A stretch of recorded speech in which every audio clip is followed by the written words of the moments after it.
My friend. Hope you're having an amazing day.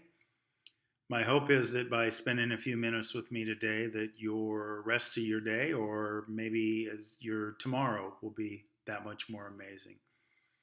Because what I wanted to offer you today is some tips for mindset. Now, specifically morning mindset, but I think that these principles can certainly be activated at any time of day. But let's talk about that morning mindset. Let's talk about the mindset you have when you start your day. And in that regard, do me a favor and think back to this morning or when you woke up to start your day. What were you thinking about? Were you thinking about all the things you had to do? How you needed to make it to the gym by a certain time, or you had this appointment, or how you needed to pack the kids' lunch still or get them to some event later that day? Those are typical things that we all think about. And I'm not condemning those. But what I wanted to do is offer you some thoughts on how to not feel quite as burdened by the events of the day in a way that will hopefully allow more joy to come in to your life. And I think these are things that we can all do in the morning amongst the chaos, right? Even if you're shuffling the kids off to school or you're rushing to the gym to try to get a workout in before your meeting or you're driving to work in bumper to bumper traffic, these are things that we can do at all those times to just help change our mindset. The first is to get into a space of gratitude. For me, I've done a couple different things in that regard. I'll get up in the morning and I'll journal. I'll write down 3 things that I'm grateful for during that time period, whatever I'm thinking about, just as a way to get in a place of gratitude for the day, thinking about these are the things that I really appreciate in my life. And that makes me think about how happy and lucky I am to be where I'm at in my life. And you don't have to write them down. You can do different things. For example, when I let my dog out in the morning, another thing I will do is just sit there and look at the stars and look at the universe and think in my heart, thank you. I say thank you to the universe for having me be around another day, for letting me be around another day. I take that in because I don't take it for granted. I don't take what the next 24 hours is going to bring to me as a burden, but instead as a blessing because I get in that gratitude mind space. The other thing I think we can all do amongst our busy morning schedules is allow the day to delight us.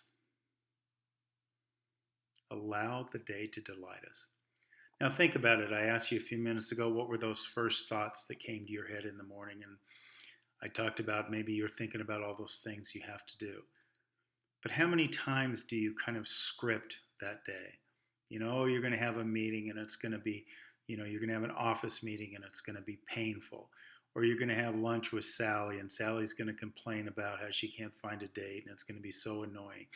We kind of just script a day, right? We anticipate everything, how long it's going to take, how long it's going to be. And when we do that, we come in with a preconceived notion, right? Maybe a script for the day, a script that we want to have happen, or a script that we think is going to happen in our pessimism, right? A negative script. What if we didn't write that script? What if we offer the day the opportunity to delight us? Maybe Sally wouldn't be complaining about a date. Maybe she'd be boasting about her new relationship. Maybe she'd be asking you about yours. Maybe the office meeting wouldn't be so sufferable if you didn't believe it to be sufferable before you came in. Maybe if we just allowed the day to unfold, it would delight us. And yes, these things kind of do go hand in hand, don't they? We're grateful for the day. We're not condemning the day. We're not limiting the prospects of the day. We're thanking the universe for the day, and we're allowing that day to delight us. And it doesn't take much, right? On your commute, while you're in the shower, whatever it might be, stepping back and feeling grateful for the day and allowing it to delight you. Even if you just say those two things to yourself in 2 seconds, I believe that you're going to have a big shift in your mindset. Now, it may take a while. It may take a while for those things to cement in your head. It may take you a while. It may take your ego a while to back off from writing those scripts that I'm talking about. But I think once you do, you're going to find more delight and more amazement in your day than you ever have. I've certainly seen that in my life, and I hope you see it in yours. And as always, I thank you for watching. Take care.